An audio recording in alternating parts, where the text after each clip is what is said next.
নমস্কার সবাইকে। আজকে শুরু করতে চলেছি আমার জলদাপাড়া সাফারির ভিডিও। তো শেষ অবধি ভিডিওটি দেখতে থাকুন এবং ভিডিওটির শেষে এলিফ্যান্ট সাফারি বুকিং রিলেটেড সমস্ত তথ্য আমি দিয়েছি। ধন্যবাদ। পাহাড় থেকে নেমে এখন আমরা যাচ্ছি ডুয়ার্সের দিকে। ফার্স্টে আমরা জিপে করে যাব হলং বাংলোর সামনে, ওখানে আমাদের হাতিগুলো আসবে এবং তারপরে শুরু হবে আমাদের হাতি সাফারি।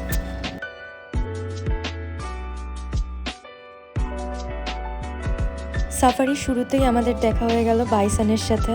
ওখানে দুটো বাইসন ছিল, জঙ্গলের মধ্যে লুকিয়েছিল ওরা, তো আমাদের গাইড দেখিয়ে দিল।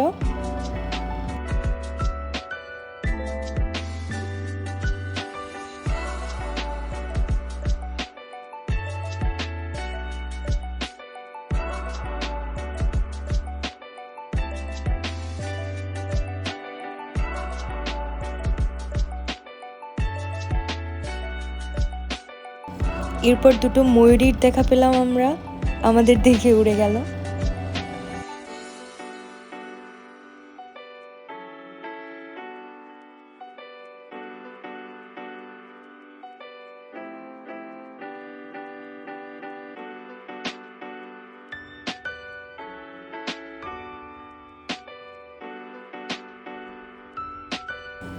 এইখানে ফার্স্টেই দেখলাম একটা হাতি, সেটা হলো টহলদারি হাতি।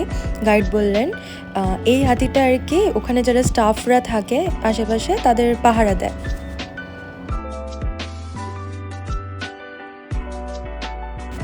দেখতে দেখতে আরেকটি বাইসনের দেখা পেলাম। এই বাইসনটা আবার মানে ভালো মতোভাবে পোজ দিচ্ছিল আমাদের সামনে।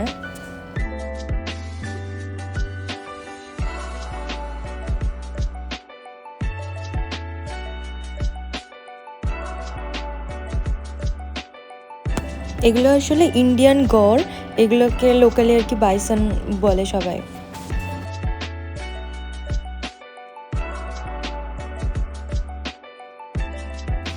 এবার একটা ময়ূর দেখতে পেলাম। এবার যাচ্ছি আমরা হলং নদীর উপর দিয়ে। আশেপাশে ময়ূরের আওয়াজ চারিদিকে আসছে।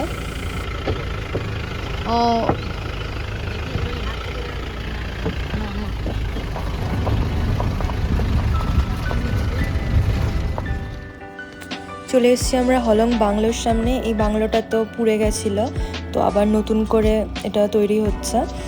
আর দেখতে দেখতে একটা গাছের উপরে দেখলাম ময়ূর।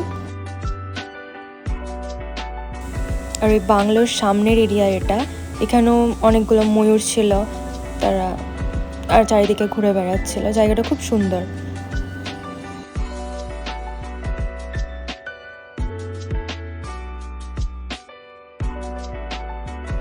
কারেন্ট দেওয়া আছে না?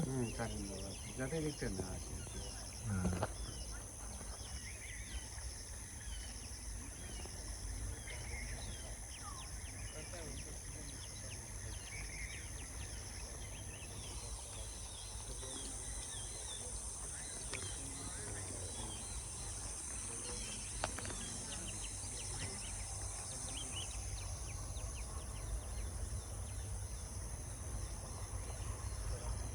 এখানে বিকালবেলা 3খানা গন্ডা ছিল এইখানেই।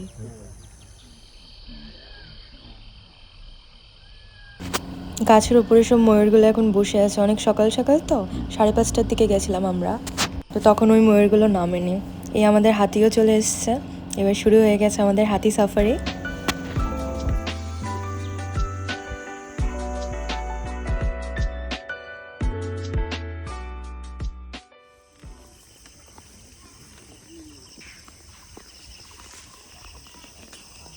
মাইল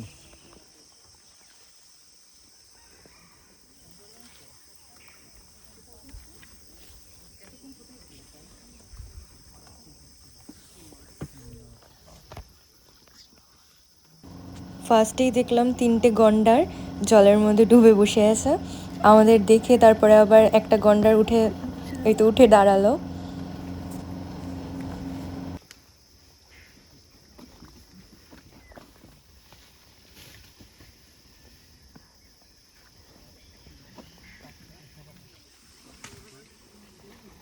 তুল তিনটে উঠে পড়েছিল এর গন্ডাগুলো সাদা সাদা ছিল। চলেছি জঙ্গলের আরো ভিতর দিয়ে।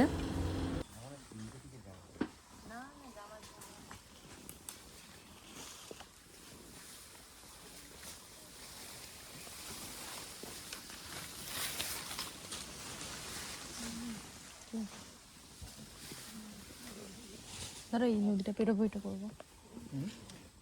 এই নদীটা নাকি?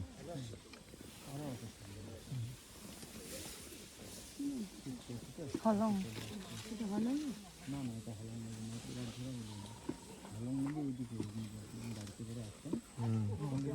যেটা পেরোলাম ওইটা হলং। মাদারি দিয়ে নাম হলাম দেখেছি।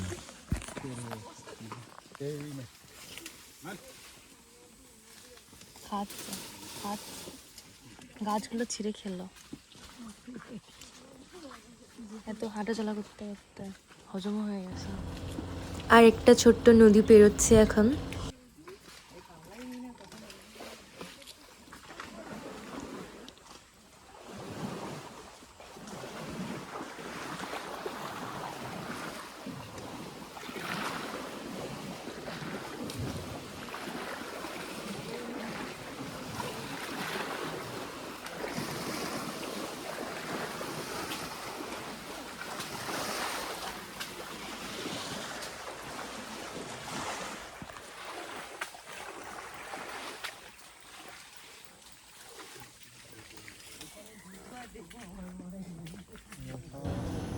আবার চলে এসেছি ওই হলং বাংলোটার অপোজিট সাইডে। এখানে ওই অনেকগুলো ময়ূর এখন ঘুরে বেড়াচ্ছে। সামনে দিয়ে একটা সজারুও চলে গেছিলো, ওইটার ভিডিওটা নেওয়া হয়নি। আর ওই ভিতরের সাইডে কয়েকটা বাইসন ছিল, হাতি দেখে ওই বাইসনগুলো চলে গেল। আর এখানে অনেক কটা বাঁদর খেলা করে বেড়াচ্ছে গাছের ওপর।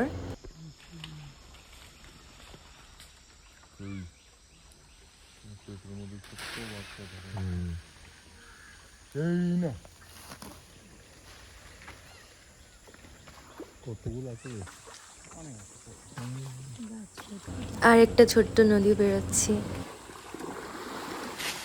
আবারে কি এবার লাফাচ্ছে।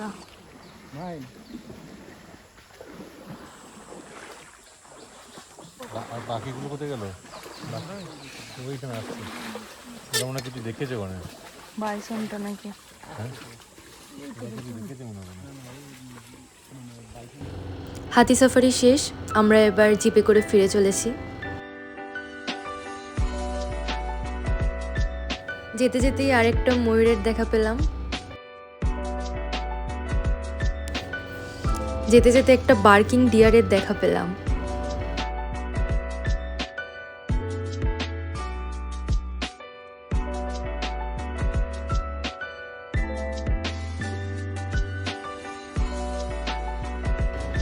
এটা মনে হয় ওর বাচ্চা, ওই ঝোপের মধ্যে যেটা লুকিয়ে আছে।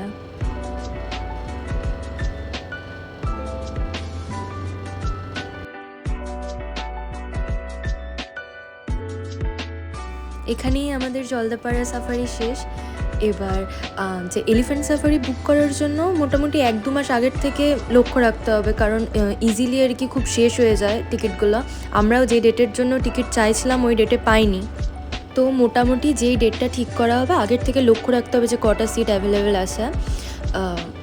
আর এলিফ্যান্ট সাফারির জন্য পার হেড 1000 করে লাগছে, আর ম্যাক্সিমাম একবারে 4 জনের জন্য বুকিং করা যায়। তো এইটুকুই। ভিডিওটি দেখার জন্য ধন্যবাদ। ভিডিওটি ভালো লাগলে একটা লাইক করে দেবেন।